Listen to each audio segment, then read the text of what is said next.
اچھوں کی باتیں سنیں. تو یہ ساری چیزیں جو ہیں ایک دم سے بیان نہیں ہو سکتی. وہ پرانا دور، اس سے پرانا دور، پھر یہ جدید دور. کہاں کہاں جاؤں، کس سے پوچھوں؟ ہر جگہ حسین ہے. آدم نہیں تھے، حسین تھے. کشتی نوح میں حسین تھے. ابراہیم کعبہ بنا رہے تھے، حسین تو پاس کھڑے تھے، اس لیے کہ ان کی نگرانی میں کعبہ بن رہا تھا. اسماعیل ذبح ہو رہے تھے، حسین پاس کھڑے مسکرا رہے تھے کہ بابا دمبا آیا اور اب دمبا آیا. کیا پڑھوں، کیا پڑھوں؟ ہاں، یعقوب رو رہے تھے، حسین تسلی دے رہے تھے. یوسف قید خانے میں تھے، دوسرا ساتھی حسین تھا. رو نہیں، مجھے دیکھو، مجھے یوسف، مجھے دیکھو. یحییٰ رو رہے تھے، تسلی حسین دے رہے تھے. زکریا کا سر کٹ رہا تھا، تسلی حسین دے رہے تھے. مریم بچے کو لیے یہودیوں کی طرف بڑھ رہی تھی، حسین مریم، حسین ساتھ تھے. ہاں، اللہ کا حکم تھا موسیٰ کو دریا نیل میں ڈال دو. ماں بے قرار تھی، بچہ چھوٹ رہا تھا. حسین کھڑے مادر موسیٰ کو تسلی دے رہے تھے. حسین تھے. کہاں کہاں حسین ہیں. 1,00,000 انبیاء ہیں، اوصیاء ہیں، دانشور ہیں. یہ تو تاریخ اسلام کے حصے ہیں. ہم تو ان کی بھی بات کرتے ہیں جو اسلام کی تاریخ میں نہیں لکھے جاتے. وہ ارسطو ہے، وہ سقراط ہے، وہ افلاطون ہے، وہ مہاتما بدھ ہیں، وہ رام ہیں، وہ لکشمن ہیں. وہاں بھی حسین حسین حسین حسین. رام اپنا گھر چھوڑ رہا تھا اپنی بیوی اور اپنے بھائی کے ساتھ. حسین تسلی دے رہے تھے کہ میری طرف دیکھو، میرا بھائی عباس ہے، میری زوجہ رباب ہے. اور کربلا کو دیکھو، سقراط کے ہاتھوں میں ہتھکڑیاں پڑ رہی تھی، حسین تسلی دے رہے تھے. حیرانی نہ ہو، یہ بات میں ٹی وی پہ بھی کہہ چکا ہوں، ابھی آنے والی مجلسوں میں تم لوگ سنو گے. لوگ حیران ہو کے پوچھتے ہیں سقراط کو کیا پتا کہ علی اور حسین تھے؟ ارے احمق، کیوں نہیں پڑھتے قرآن کو؟ اللہ بار بار کہتا ہے. ہم نے زبور میں بھی یہ بات لکھ دی، ہم نے توریت میں بھی یہ بات لکھ دی، ہم نے انجیل میں بھی لکھ دی. ہم نے لکھ دیا انجیل میں احمد نام ہے، میرے محبوب کا نام احمد ہے. لیکن اللہ نے صرف احمد نہیں لکھا. توریت، انجیل اور زبور میں ہزاروں برس پہلے اللہ نے لکھ دیا احمد آئے گا، اس کے ساتھ علی بھی آئیں گے، فاطمہ بھی آئیں گی، حسن اور حسین بھی آئیں گے. یہ سارے عیسائی راہبوں کو معلوم تھا کہ اکیلے نہیں ہے نبی. پنجتن کا نام ہر جگہ آتا ہے. لوگ کہتے ہیں دلیل میں نے ٹی وی دی ہے اور آپ کو بھی دے رہا ہوں پہلی مجلس میں کہ یہ کیسے ہو سکتا ہے کہ آدم سے پہلے محمد کا نام، علی کا نام، فاطمہ کا نام، حسن کا نام، حسین کا نام، نوح کے دور میں، ابراہیم کے دور میں، سقراط کے دور میں، ارسطو کے دور میں، افلاطون کے دور میں، رام کے دور میں، کرشن کے دور میں. کیسے؟ ارے ایسے کہ یہ بتاؤ 1400 سال سے کتنے لوگ گزر گئے؟ نام یاد ہے؟ 1400 سال میں کتنے بڑے فلسفی گزرے، کتنے دانشور گزرے، کتنے شاعر گزرے، کتنے ادیب گزرے، کتنے سیاستداں گزرے، کتنے بادشاہ گزرے. نام یاد ہے؟ کوئی بتائے گا نام؟ ہاں، مجھے تو یاد ہے. میں بتانا شروع کروں تو عشرہ آج شروع ہوگا، آئندہ سال ختم ہوگا، لیکن بتاؤں گا نہیں. لیکن جس کا نام ذہن میں آئے اس سے جا کے پوچھو مہدی کا نام سنا ہے؟ اتنے ہلکے پڑ گئے ہو تم لوگ. ہائے ہائے ہائے ہائے. آج بتاؤ کوئی مسلمان ایسا ہے جو امام مہدی کو نہیں جانتا؟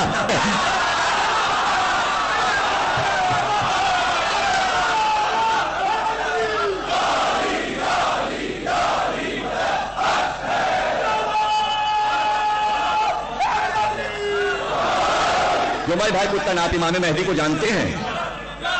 بھائی پتن آپ امام مہدی کو جانتے ہیں نا؟ سب آپ نے سنا ہے نا؟ ابھی تو نہیں آئے. کیسے جانتے ہیں آپ؟ دیکھیے یہ جانتے ہیں. تو آج سے 5000 برس پہلے یونان میں جو پتن تھا وہ رسول اللہ کو بھی جانتا تھا، حضرت علی کو بھی جانتا تھا.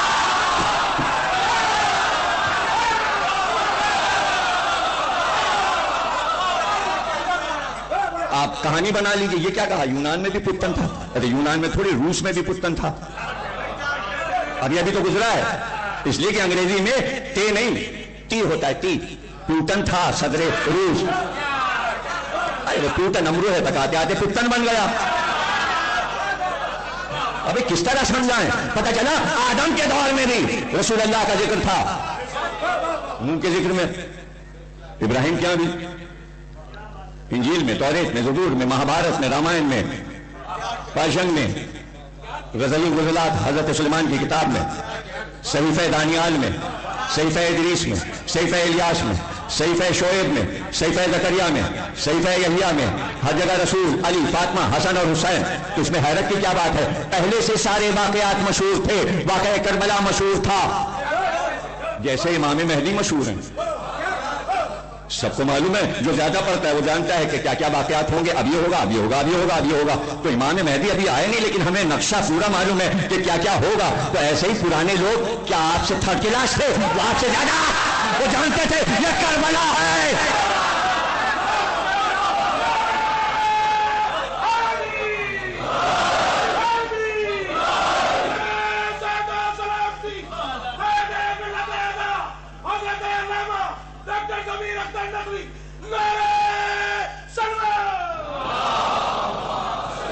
سب کو معلوم تھا، جاہل کی بات نہیں کر رہا. صدیوں میں جو پڑھے لکھے گزرے ان کو سب کو معلوم تھا، اور اگر کسی کو نہیں بھی معلوم تو ان پہ الہام ہو جاتا تھا. اللہ چاہتا تھا ان کو معلوم ہو، اللہ چاہتا تھا ان کو معلوم ہو، ان کو پتا چلے. سورہ مریم پڑھیے، کتنے خاموشی کے ساتھ کہا زکریا نے ایک بیٹا دے. پڑھ رہے تھے نماز، یاد آ گیا بیٹا. قرآن کہتا ہے میراد عبادت میں تھے، گھر میں ہوتے تو چلو ٹھیک تھا. اللہ بتا رہا ہے عبادت الہی میں مصروف تھے، اور اس کے اندر دل میں ہم کو پکارا ایک بیٹا دے دے، ایک بیٹا دے دے. کسی نے پوچھا بھی نہیں محدثین سے کہ زکریا نے نماز میں اگر بیٹے کا تصور کیا تو نماز رہی. واہ بھائی واہ. پڑھ رہے تھے نماز، نیت تھی بیٹے کی.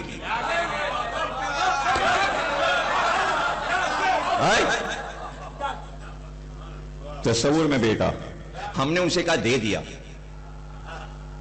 ہم نے اسی وقت جواب دے دیا. ہم نے کہا دے دیا. 120 برس کی عمر میں ہم نے بیٹا دے دیا. انہوں نے مانگا، ہم نے دے دیا. اچھا بھائی، بیٹا جب پیدا ہو گیا یہی آ جیسا تو جبریل آ گیا. ان کا بیٹا تو ملا ہے آپ کو، عین جوانی میں اس کا سر کاٹا جائے گا، یہ مار ڈالا جائے گا، شہید ہو جائے گا. بس خبر جو سنی، سب قرآن ہے، یہ تاریخ واریخ نہیں ہے، قرآن. سورہ مریم میں بیان ہو رہا ہے. روئے، 3 دن گھر سے نہیں نکلے. ابھی بیٹا پیدا نہیں ہوا، ابھی پیدا ہی نہیں ہوا تو ابھی شہادت کہاں سے ہو جائے گی؟ اور پہلے سے رونا شروع کر دیا. رو رہے، گھر سے نہیں نکلے. چپ کا روزہ رکھ لیا. قوم آئی، باہر نکل کے آئے، اشارے سے کہا میں تم سے بات نہیں کر سکتا، میں نے روزہ رکھا ہے خاموشی کا، جاؤ. پوری قوم چلی گئی واپس. اللہ نے کہا یہ قوم آ رہی ہے، کیا ہو گیا تم کو؟ صرف اتنی سی بات سن لی کہ یحییٰ کا سر کٹے گا. کہ بیٹا ملا بھی اور رہے گا بھی نہیں، اس کا سر کٹ جائے گا. اللہ نے کہا یہ بتاؤ کہ تمہیں نبی آخر عزیز ہے جو تم سے افضل ہے، اپنے نفس پر اس کو اولا سمجھتے ہو، یعنی مولا سمجھتے ہو؟ کہ بے شک پروردگار ذات محمد میرے نفس سے اولا ہے. کہ تو یہ بتاؤ تمہارا بیٹا افضل ہے کہ محمد کا بیٹا افضل ہے؟ کہ نہیں پروردگار، نبی افضل ہے تو اس کا بیٹا افضل ہے. کہ صرف تمہارے بیٹے کا سر نہیں کٹے گا، اس کے بیٹے کا بھی سر کٹے گا. اب یہ بتاؤ تمہیں اپنے بیٹے کی شہادت کا رنج ہے یا محمد کے بیٹے کی شہادت کا رنج؟ کہ نہیں، میں اپنے بیٹے کے غم کو بھول گیا. پروردگار تو نے بتایا ہے تصور میں ہمارے محمد آئے ہیں، تصور میں حسین آئے ہیں. میں نے پورا واقعہ دیکھ لیا پروردگار، تو نے دکھا دیا، تیرا احسان، تیرا کرم. اب میں حسین کی صف اعضا بچھاتا ہوں. 3 دن میں یحییٰ کے لیے گھر سے نہیں نکلا، اب میں 40 دن حسین کے لیے گھر سے نہیں نکلا. اسی لیے چہلم ہوتا ہے. چہلم تو حسین کا پہلے ہی سے ہوتا تھا. میں 40 دن کا صوم رکھوں گا. اسی لیے حدیث ہے کہ اگر کسی کو آزمانا ہے میری بات کی صداقت تو سورہ مریم کی تلاوت کمرہ بند کر کے کرے. ادھر شروع کرے گا تلاوت، آنکھ سے آنسو بہنے لگیں گے. اور دلیل تاریخ میں آئی جب عیسائی بادشاہ نجاشی نے حضرت جعفر طیار سے کہا کہ تمہارے نبی پر جو کچھ اترا ہے اس میں سے کچھ سناؤ. تو جناب جعفر طیار نے سورہ مریم کی تلاوت شروع کی. کہتے ہیں نجاشی کی آنکھ سے آنسو برسنے، درباری بھی رونے لگے، بادشاہ بھی رونے لگا. امام سے پوچھا گیا کہ سورہ مریم سن کر عیسائی بادشاہ کیوں رویا تھا؟ امام صادق نے فرمایا اس لیے کہ سورہ مریم کا دوسرا نام سورۃ الحسین. سورہ مریم میں حسین کا ذکر ہے. کہاں ہے ذکر؟ ہاں، جو یحییٰ کی شہادت ہے وہی ذکر حسین ہے. بتایا رسول اللہ نے، اے حسین، زکریا کا سر کاٹ کر بادشاہ کو تحفہ پیش کیا گیا تھا. بات صرف اتنی سی تھی کہ اس دور کا بادشاہ اپنی بیوی کی پہلے شوہر کی بیٹی سے شادی کرنا چاہتا تھا، لیکن شریعت نے اجازت نہیں دی، عیسائی شریعت نے. لیکن جب اس کی بیوی نے کہا اور رشوت دی پادریوں کو تو سب راضی ہو گئے. لوگوں نے کہا یحییٰ سے بھی پوچھ لو. پادریوں نے کہا. یحییٰ کو بلایا گیا.